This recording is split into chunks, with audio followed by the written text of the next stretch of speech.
So very interesting session and a question on, laws of attracting brand nomads, right? Turning prospects into customers.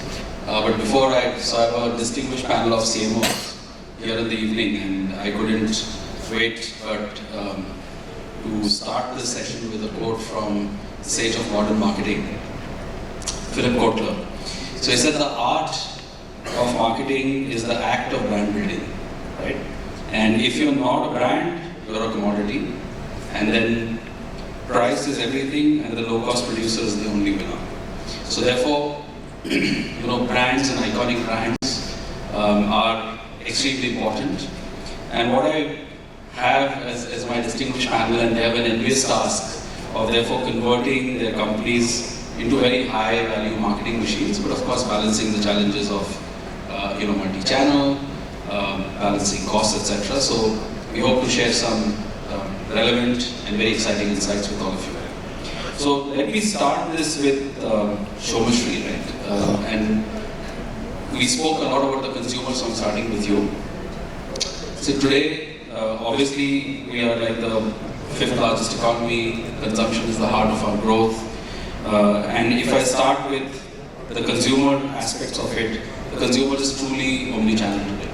Right? And in that relevance, the customer experience that a brand has to deliver in a omni-channel setup, and how would you look at this evolution, the customer experience that your brand has to generate in this omni-channel setup, and the role of the CMO that has changed to address that? Thank you so much for the question. Actually, I would say that life, possibly earlier, don't kill me, people who have been CMOs earlier, but life really used to be so much more simpler, where create one TV commercial, have a simple set of products, and they will buy it from the kirana. From there, life suddenly shifted gears, and very fast, with the modern trade coming up, and then suddenly social media, and then e-com happening, and it complicated the lives like, the biggest challenge that the CMO today has is really to maintain a consistent communication for the brand, but across channels. Now this of course comes with itself in terms of a lot of challenges, because the assets available in every channel is very, very different, but to maintain a consistent communication with consumers. But then also it provides you with an opportunity which can be capitalized on. For example, the best that I could remember is from our own brand, Godrej Air, right? While we are trying to create a clutter-breaking communication for the television, social media, what we are trying to capitalize on is, let's say, when you're in modern trade, you actually can get the consumer to really experience the product. And in a category which is more experiential, you're capitalizing on what that channel has the strength to offer to the consumer. So customizing it for the consumer while maintaining a consistent communication on the brand across is what is the biggest challenge today, I would say, for a CMO. So quick rapid fire question there, right? So customer experience is what you focused on, that a brand delivers, but coming from a brand which has a lot of heritage in your case, what about looking at the brand reputation? So customer experience versus brand reputation, where would you weigh? I think both of them actually is a task for the CMO. To build the brand reputation is actually really a positive, and that obviously is the most important task that we have. And at that, creating the most positive experience which is consistent across the spaces is most important. And how you capitalize on it over there is very, very critical. So I don't think it's either or, it's actually both. Absolutely. And that makes the task even more challenging. Absolutely. Okay. So, Lalatendu, let me bring you in here, right? Because you are, we spoke about the omni-channel consumer. So just share your insights on how do you think today the Indian consumer is actually choosing the channel that they want to engage in. So what are your key thoughts and insights? And of course, you have intense competition in the space that you're in. Offline, there are a different set of competitors. online for you there are a different set of competitors, but how do you make sure that irrespective of, why and when the consumer switches the channels, that your brand remains top of mind? Thank you, Pallab. So, a couple of things. First of all, just for the audience, I take care of more than 3,000 odd brick-and-mortar stores as well as GeoMart. So it's a unique, opportunity to learn actually. So first thing, I believe that today no customer is purist. Gone are the days that we were bracketing customer that sees the Kirana customer, sees shopping in modern trade, and also when somebody is shopping in the e-commerce. So today if you look at the customer, especially after the revolution by Jio in 2016, when the data became cheap and internet penetration was driven, one of the biggest barrier actually was gone. And so affordability of the data becomes so easy that customers actually started adopting channel. So first point. Second is that, if you look at how the person is choosing between, let's say, an offline store and an online store. So it depends entirely on. So we were having 3,000 odd store, pandemic came, we launched GeoMart. So I want to give a real life example. In India, modern trade, share is not even 10%. Out of that, e-commerce is even lesser, and grocery is not even 1% of e-commerce grocery I'm talking about. So when we launched GeoMart, the first thing is what? It was an obvious task. How do we actually gain customer share? So we're thinking that probably the guys who are shopping in modern trade will move to GeoMart and will get a loss of share, And if I do well in GeoMart, or my brick-and-mortar stores will suffer. If I do good there, the people will not come here. But we actually saw, the very beautiful thing that a customer is not thinking like this. If you understand a consumer, why he wants, see at the end of the day wants to do a transaction. Whether it is online, whether it is offline, or Kirana, you are just giving him a route. She wants to reach there.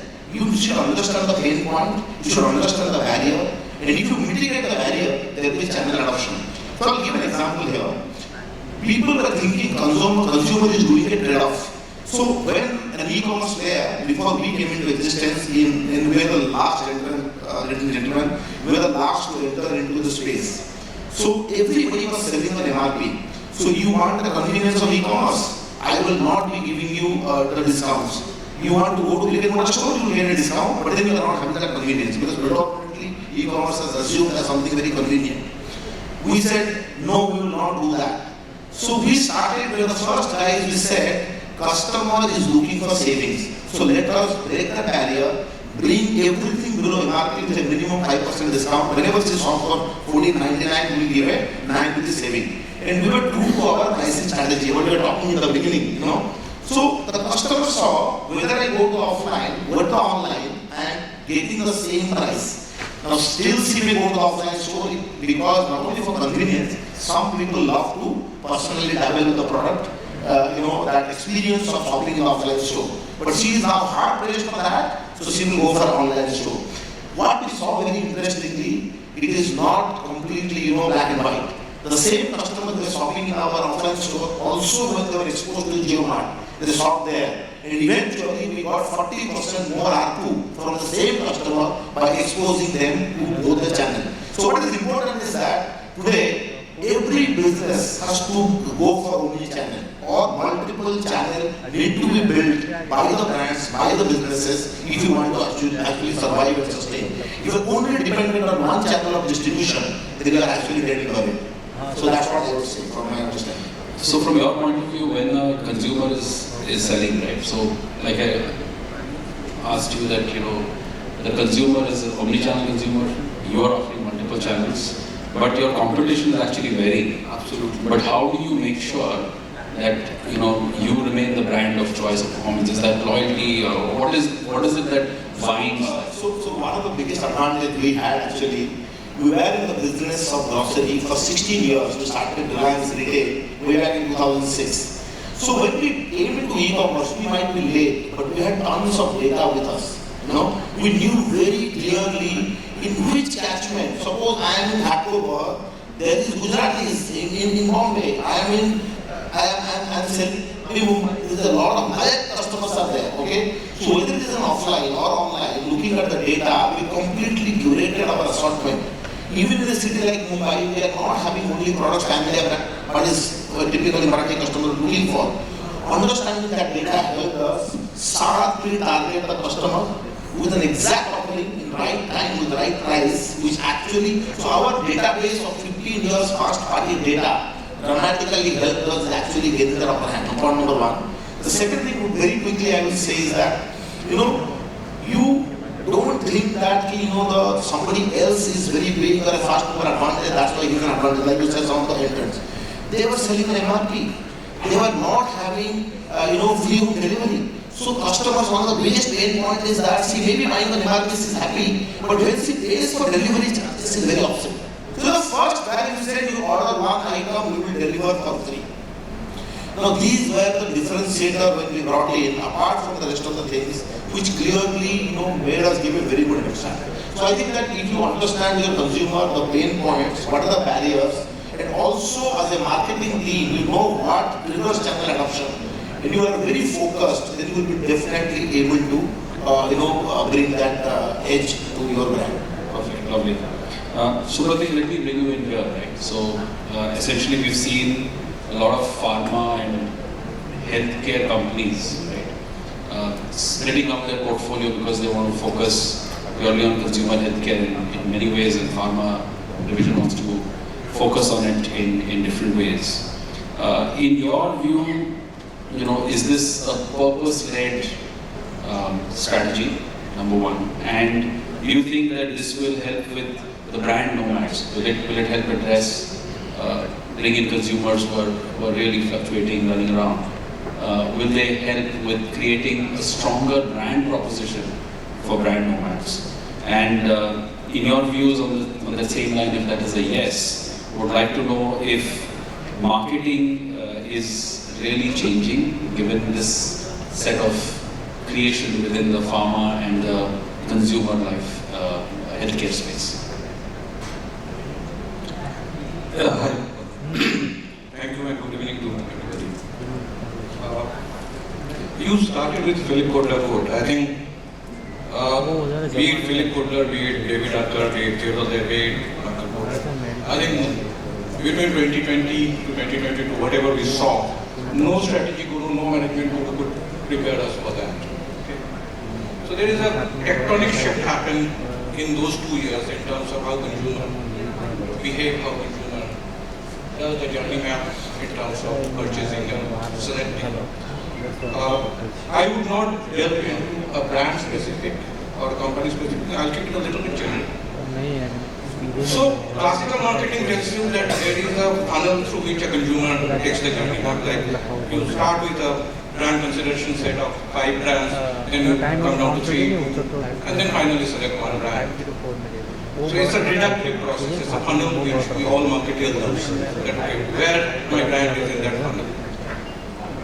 All brand track, brand health study will give you those funnel of consideration to most used brand. But that has changed. There is an interesting article in a magazine quarterly by a gentleman called David Hurt, I think. David Coates, sorry. So he is saying that today the consumer journey is not a reductive journey, it's an iterative journey. What is happening? He is starting with 5 brands. But then he is not coming down 5, 3, 2, 1. He is taking 5 brands, then he is iterating between number of brands. So he is taking out one brand, bringing in another brand, taking out one brand, bringing in another brand. Why he is being able to do that? Because the social media, e-com, digital space is creating a lot of brand experience, brand reviews, brand videos. So you can keep on iterating between those brands. So instead of 5, 3, 2, 1, he's looking at 5 brands, shifting between taking out one brand, bringing in another brand, and directly coming to number 1. He is selecting directly from 5 to 1. He is not doing a funnel. Now that is actually another interesting thing which is happening, and if you understand that okay, how that 5 to 1 is happening, then probably you can create your brand purpose, you can revise your brand purpose around that. See, ultimately what is brand? I think brand is basically a decision lethargy. See, if I pick like this, there is no brand here. Okay, in the bottom. Now, I'm not being Cristiano Ronaldo that okay, you take out the Coca-Cola bottle and then bring your own. The point what I'm trying to say is that if there is no brand, you have to take a pain to take all evaluations in consideration, then finally coming to a point. Brand is basically a decision short circuit. It's a decision lethargy. It helps you to decide quickly. And in that sense, and on the other side, if you look at it, the consumers are basically not willing to decide quickly at this juncture. They are evaluating because they have the power of social media. They have, today, 10 years back when somebody launched a brand, it's more physical. A consumer has to see the brand going to the store. Today he can or she can see the brand sitting in her drawing room, sitting in her office cabin, evaluate, compare, and then buy the brand. So the entire paradigm has shifted how we approach it. No, correct. Glad you. And that's why the purpose and everything is changing. Correct. Now, how is marketing changing if the consumer is buying that way or is deciding that way, right? So how is marketing therefore changing to help with, the product value and the brand experience if the consumer is deciding in that manner? So what is happening, like consumer goes through a decision loop, okay? And as a marketer, again, we are fascinated by creating awareness, creating consideration. But once a particular brand is chosen by the consumer, he actually doesn't or she doesn't go through that long decision loop. There is a loyalty loop gets created, which is a smaller loop. And the loyalty loop is basically how consumer is interacting with the brand post the purchase. How the brand is talking to him or her post the purchase. So if there is an Amazon review or e-com review is coming, as a brand custodian, are you replying to that? Are you taking care of her? Is there a Google, if there is a Coda review or Coda questioning is coming on your brand, are you taking care of that? So those dialogues, as a marketer, you have the tools. You have a lot of online reputation management tools, online listening tools.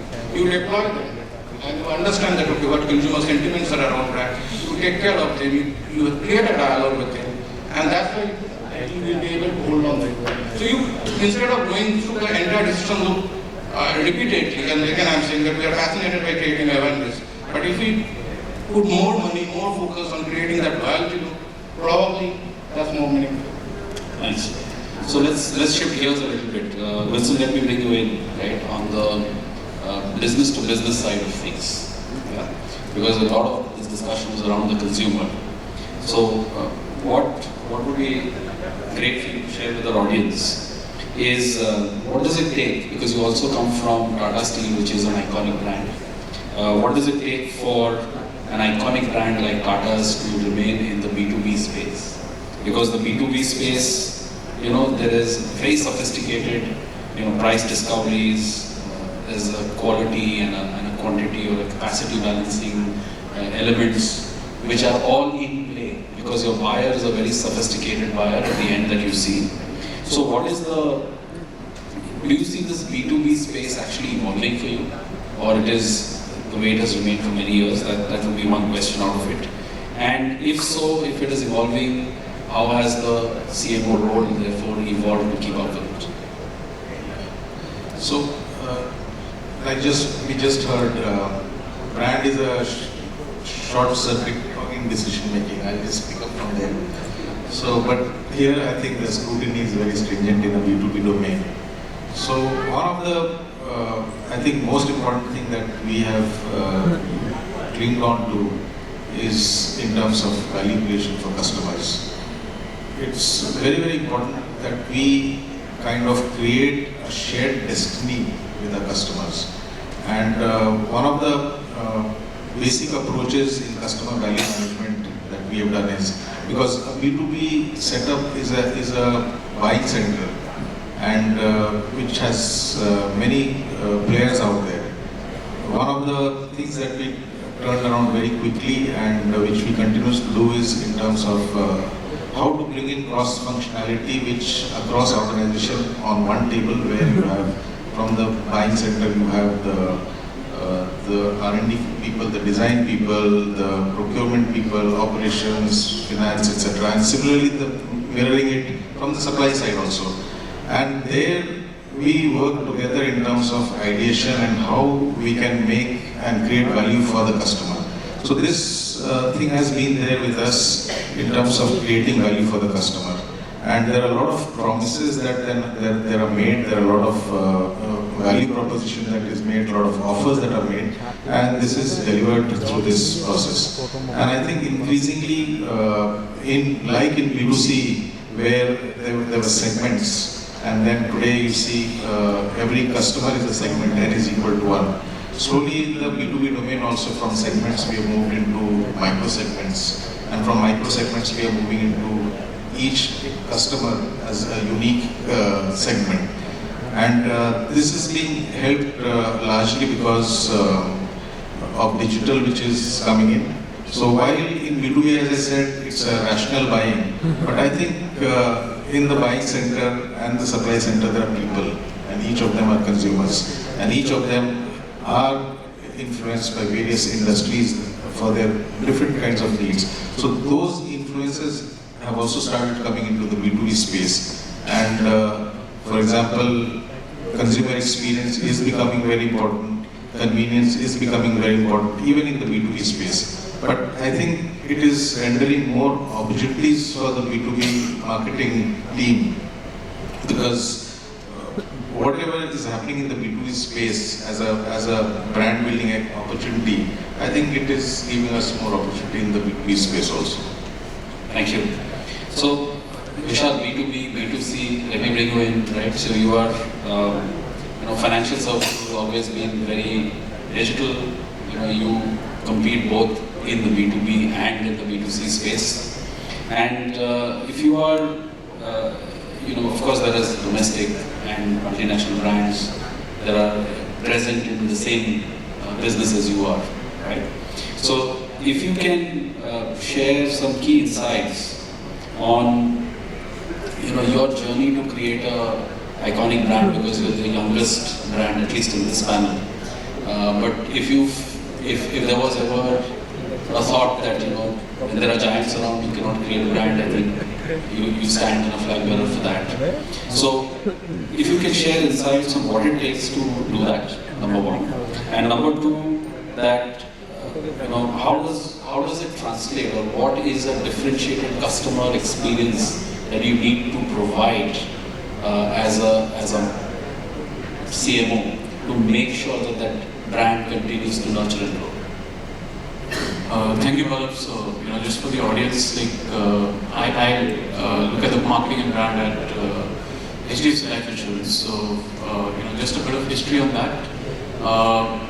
India was always, managing insurance by the public sector. It was only in the year 2000 that it was opened up to, the private sector with 74% domestic holding and 26% foreign holding, right? And this was the period when a lot of private sector brands came into India. Now there are 24 players, 23 private and one large public sector player. So that's the space in which we operate. And so it's been an entire journey, right? Building this brand bottoms up, and we're very proud to say that it's a brand built in India, largely for India, right? Now, what was the challenge in terms of building a brand, right? We obviously come from a financial institution, promoted by a financial institution, HDFC, but we also needed to create our own identity. So part of the brand growth came because of product innovation, and part of it was purely a marketing exercise, right? So we have this iconic tagline, Sarvabhagijiyo, which is what kind of stands for pride, which stands for financial independence. So we've kind of straddled these two pillars, if I can call it so, staying true to the roots of the brand, and we have not kind of diverted away from Sarvabhagijiyo. So, we could have had multiple manifestations of that, right? So if you look at our latest campaign around the bounce back badge, which was around the COVID badge, or any other campaign, there's a strong element of pride and financial independence which is associated with it. So what we do is, on one side, we kind of, customers in their minds have two set of brands while considering insurance. One is the more traditional brands, which is where the public sector players come in, and we feature in that consideration set as well. So we appeal to a certain risk-averse customer. On the other hand, there are more modern brands and more, younger say, coming from the private sector still. And we kind of be the consideration set in the top 2, top 3 there. So actually, so we're pretty much topping the charts as far as awareness consideration is concerned. And that has come because we operate in a sector where customers demand a certain amount of conservatism, prudence, and they want to be assured. When they buy the product, while they are purchasing the product, they don't want a claim to emerge in some sense. And in the event of a claim coming, they want the nominee to get the claim, right? So there are certain elements around business performance, such as claim settlement ratio, which becomes very, very important, right? So, I mean, there are multiple facets. Then again, in India, we always only had traditional plans. Then people said, okay, people will not invest in equity markets, etc. But we innovated to come out with unit-linked investment plans. Then India is extremely underpenetrated as far as protection products are concerned. People said, okay, there's not going to be a market for protection plans. So then we kind of started focusing on that category and built a strong category and a mix of online and offline space, having leadership there. Then people said, okay, you can't sell guaranteed plans in India. We kind of innovated in that space and kind of became the market leader in that. Then the pension and retirement space, or the annuity space, which is post-retirement, is heavily dominated by a public sector player. People said it's very difficult. So then you get into it, right? So that's how you start expanding the total addressable market and start educating people. It's a mix of distribution and marketing, right? What we try and control from a consumer experience standpoint, right? From a B2B and B2C space, right? And Somasree, we work with a lot of distribution partners. So we have our own proprietary channels. Customers come online, but they may buy offline. They may get referred a product offline, but they will come to the website to kind of discover whether what the agent has told them is actually true or not, right? Or if a customer is online, he'll be on my website. They'll go to a web aggregator website to compare plans. They'll be on a competitor's website at the same time. So definitely customers have got 3 browsers open, right? So that short-circuiting process definitely works. We are right up there because of what our journey has been and our legacy has been. But how we try and manage the customer experience is part of it is staff training. Part of it is ensuring that our governance processes, right, on every transaction are very, very strong, right? So when an agent sells you a policy or you pay a premium, there is an independent verification call which goes to you, right? We strongly track agent performance or consumer behavior in terms of how are you continuing to pay your renewals and so on and so forth, right? Is everything fine? If something is not fine, you definitely get a call from us. So that's one piece, which is the strength of the brand and building like a balance sheet approach to it. Then there's the performance marketing angle, right? Which is more the ROI driven, customer acquisition driven, where we try and operate like a digital attacker in some sense. So it's if you see the media campaigns there, right? It's very, very different. It's probably targeted at a younger millennial audience or a digital nomad audience. A lot of these customers want to do things themselves. DIY consumers, they want to search online, research online, buy online. So we are also available, right? So omnichannel, product innovation, and communication or marketing. Yeah, good marketing. And it's tracking both tradition and innovation at the same time. I think that is critical for us. Perfect. So on that note, what we do is we just go across and see very pointed questions on success mantra so that we can share that with our audience here. Soma, let me start with you.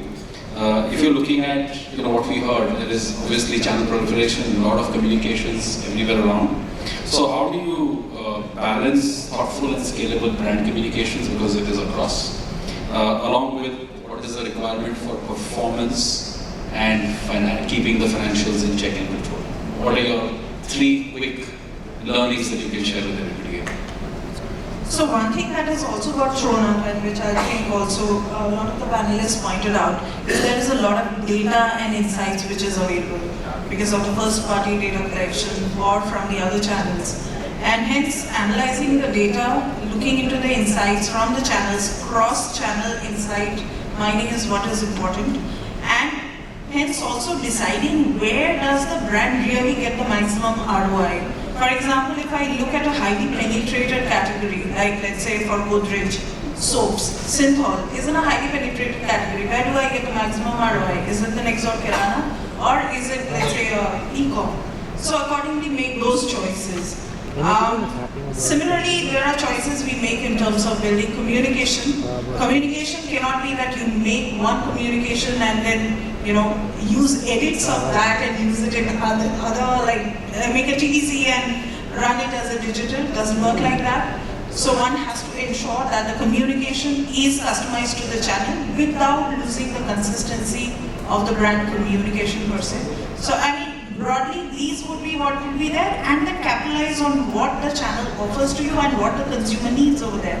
So possibly in a channel like modern trade or even e-com, you can premiumize your brand. You can come up with premium variants, and hence ensure that you get more bang for the buck from the consumer while also customizing the offering to the consumer needs over there. So these would be my mantras. So very ROI focused plan for each type of channel is what you look at.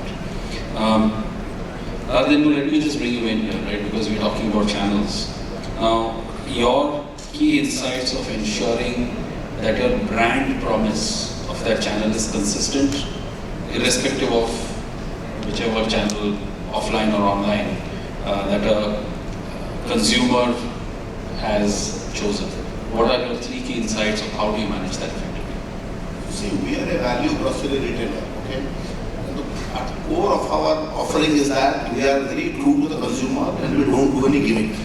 So, when I say gimmick, many people what they do is that they'll be doing some sales sometimes and high-low pricing strategy. We are kind of a EDLP pricing strategy, very, very clear. Consistently, 24/7 for a boring, mundane category like grocery. Mind you, grocery is not a romantic category, Dal chawal atta mein koi romance nahi hai. So you have to understand that. And everywhere it's also available, right? So when you have so much of options and choice, unless and until you are a very, very focused communication and also your delivery mechanism is very true to the sense, then you will not be able to win the customer mind. So when we started this business, what we thought is that, in e-commerce, how do we drive penetration? And whatever was our offering in the smart superstore, smart bazaar and smart superstore, the brick-and-mortar store, what all we did is that we immediately brought our learning of 15 years to Geomat. We said what has worked for us, even though we were new to e-commerce at that point of time, as a group. So pricing strategy, the product offering, the communication approach, several programs which are a big hit in our offline stores were immediately brought in their initial apprehensive. We saw customer immediately large on to that. So any metrics you're using to measure this? So there are 3 metrics I'm looking at. The first is that whenever you are a brick-and-mortar store, now you only attract 5 to 10 kilometer distance of consumer. When you bring a omni-channel on top of that, your catchment radius increases. Okay? So there are 2 things. First of all, the customer which is coming to your store, how many of them are also shopping in the online? So the penetration of your offline customer also into online, consistent basis should drive. Because I said earlier that the more and more the customer buying 2 channel, you see the ARPU increasing. Second thing is that the continuous customer acquisition strategy beyond my catchment, wherever I am having a reach of e-commerce, but not of offline stores, how do I manage to get customers from there? That is the second thing we do. So, the third thing is that we launched Geomat in 250 stores, overnight in 250 stores. So before us, any grocery brands were only focused on 25 top 20 cities. So the mandate is democratizing e-commerce shopping. We believe that e-commerce shopping is not confined for a convenience seeker sitting in Panda or in, maybe in South Delhi. We believe that in the smallest of the town, you can drive e-commerce adoption and penetration provided you make a sense to it. So that is how our revenue, which is coming from the tier 2, tier 3 cities, is another metric. Pallab, we consistently, monitor how are we overall, managing to it, and our dependence on metros will not be so much in that sense. Thank you. That's very interesting. So, Supratik, let me just ask you a connected question to this. That do you really see that, if this is what we heard from Shoma and from Lalatendu, right? Do you think that beyond this, there is something about in the brand promise, which is about what the overall brand stands for, the goodness of what you do? How do you work with communities over there? How do you bring in other elements like ESG or other components? is that making an impact on the consumer in making the brand choice? And if that is the case, if you could share examples of how you brought that to life in some of your brands. Well, frankly speaking, like I was reading that laws of attracting brand nomads. And nomads means that anchorless people who move around and float around. And if any of us would know that law of attracting, I think we would be making millions to do those kind of things. Actually, I don't know how to attract brand nomads. I think there is I'll go a little bit theoretical, there is a book on No Logo on Naomi Klein. Long back, I think in the 1990s, she talked about no logo, no choice and all these things. And when I see the archetype, consumer archetype like baby boomers, Gen X, millennials and Gen Z, I'm specifically seeing when I see my daughter that Gen Zs are actually brand nomads. They're flirting with brands. They don't have any brand loyalty. They are picking up very obscure brands from online, experimenting with them, and if they're happy, then they're creating a lot of word of mouth, blogging, and then again, those brands are then becoming sustainable. So I actually don't know how the future is going to be, and I'm not trying to be a Nostradamus or something like that. But what I understood for last 2 decades of marketing, that brand nomads would be there. There would be people, or a set of people who would flirt with brands. They will pick up a brand, leave, and then pick up a brand and leave. So there is no law to attract them, you will have to live with them. Broadly speaking, if we are talking about three, I'll try to map three in my mind. What I've understood for, again, primarily for Gen Zs and millennials, that if brand can, at a proposition level, can deliver is one thing, is that good for you and good for humankind. If you can deliver in some way or other, like maybe a recyclable packaging, biodegradable something, then there is a hope that okay, probably you can attract beyond a pure 4P proposition. The second part, again, I think as a marketer, we are fascinated by understanding what consumer wants. Okay, so we do a lot of research to understand at the end of the day what consumer wants, or what consumer needs.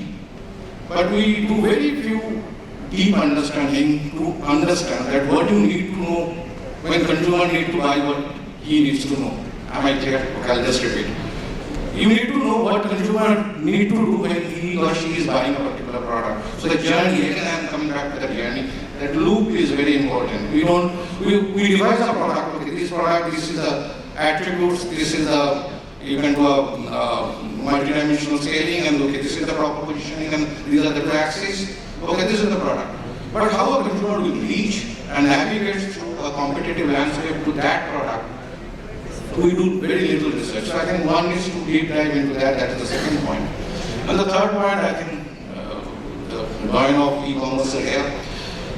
I think e-commerce is a great level. Okay. When at a good old days, if you need to do a distribution, you need to deploy minimum certain number of people in the field, it's a fixed cost, you need to pay them the salary, and then you send them to the market and put the product. Today, e-commerce, just at a very nominal investment or almost at no investment or zero investment, can deliver the product. So if you can create a CX or overall product experience, overall dialogue with the consumer, and then put it in a proper platform and then promote it in a nice, disruptive way, probably you can leapfrog a lot of distribution challenges. So that's what I'm seeing as a kind of three things that one should look into for next 5 to 10 years. That okay, probably that's the way the marketing is going. That e-commerce is doing a leapfrog. You need to understand how consumer decide, and just not what consumer want. And then if it is good for you, if it is good for humankind, both should be captured together. Thank you. So, Wilson, moving on to the B2B space, you spoke about that there is a very strong need to create customer value in the B2B space. Given that, from a marketing standpoint, how do you measure that? What metrics do you use to measure that impact which marketing is creating in delivering that value to a customer? Well, it may sound slightly absurd, but instead of creating value for us, this whole exercise of value creation is creating value for the customer as a one firm concept. And the way we measure is in terms of how much value we have transferred to the bottom line of the customer. I don't think there is any customer who would not want to buy from a supplier who says, I will create your bottom line. I think it's a great concept, and more we work towards that. Deeper and deeper we are entrenched into the customer. The lock-in and stickiness is very high. So the way we measure is in terms of whether a customer, the lifetime value of a customer, the customer is there for us for 15 years, 20 years, 30 years, 40 years, and the share of business that the customer gives to us. So that is something as a marketing role, what we measure and what we drive. And it creates a much bigger value in terms of with such repeat customers, there is less and less time that is required for the sales team to hunt for new customers. So I think that there are additional value out there. And I think in terms of if we go to consumer segments which are smaller or fragmented, and still, as I said, from a B2B space, we have also started imbibing the B2C space. I think premiumness is what we try to create through our offerings, and that is as a marketing team, how do we ensure that the channel also becomes a brand? How do we ensure that the another thing is how do you drive customer centricity as a marketing team inside your company? Because there's a long supply chain both inside as well as outside. And every person in this entire long and heavy supply chain is working to deliver a brand promise. To that extent, I think creating premiumness is a team task, and that is something marketing drives through customer centricity. So, Vishal, let me ask you, quick 3 insights on. We heard a lot of stories around value, a lot of data, multi-channel. Now, in the financial services space, we'll expect you to be very, very digitally and very analytics savvy. Right? So, can you share some insights on how are you using data and analytics, right, to enhance the brand performance as well as the customer experience? Yeah, so there are various elements of our value chain that we look at, right? When we are deploying data, analytics, machine learning, and some of these new age technology solutions. So at the consumer end, right, it's all about personalization of the offer that we are making to you. Now, this can happen by, let's say, when an agent is meeting, so you enable the agent in a dynamic manner so that he or she can advise you about the right product based on certain parameters that you can. Or it could be, you're a fresh visitor to our website, or you're a repeat visitor to our website. So whatever data gets collected, we can use that to personalize our offerings and our communication to you. Also in terms of our advertising and media spends, right? On the customer acquisition side, whatever's happening on various marketing platforms, big tech platforms, or other platforms, whatever gets captured in our CRM solution at the back end, right? So based on that, signals can send back, right?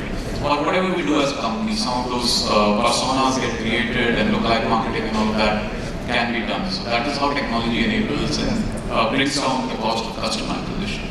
The second element is making the customer experience more nimble, easier, right? Because in insurance, basically we're collecting money, we're collecting information, and we're collecting documentation, right? So money, typically, I think most of consumers are savvy with internet banking, so that's migrated in a very good manner. The proposal form pretty much is fully digitized now. The third piece is the documentation that you have to provide, right? Now, what has happened, let's say with Aadhaar, your KYC gets done relatively easily. You've got stacks where you can integrate with, let's say, an EPF platform or other platforms to get income, or credit bureau scores to get income surveys and then underwrite, right? The third, and get your information. The next stage is how we assess risk. And now, obviously, like most of the companies, we've also got a barrage of historical data available, which tells us where let's say the claims ratio is going to be high or how a particular customer persona is going to behave, right? So we've got dynamic rule engines which are built at the back end, which can kind of give a decision. And the decision tree can vary. It can be a straight reject, it could be in terms of more due diligence, or it can be in terms of a straight through decision. So that's the other element. And obviously you keep building as the data becomes, there's structured data, unstructured data, all of it, right? So you keep working on it. These engines, as they become more powerful, more evolved, your decision models shape and your customer experience keeps shaping. Great. Thank you. I also want to give our audience a very quick ability to interact with you as well. So in case there are any questions on our panel, happy to take some questions for our panel. You're catching them at dinner time, so just cautious of that, but just checking in case there are any questions which we have not covered. Happy to. Looks like we've covered most of the questions. In that case, I would say thank you so much. You've been a wonderful audience. Thank you, all the panel members. You've been a wonderful panel. Thank you, and look forward to more interactions, perhaps over dinner.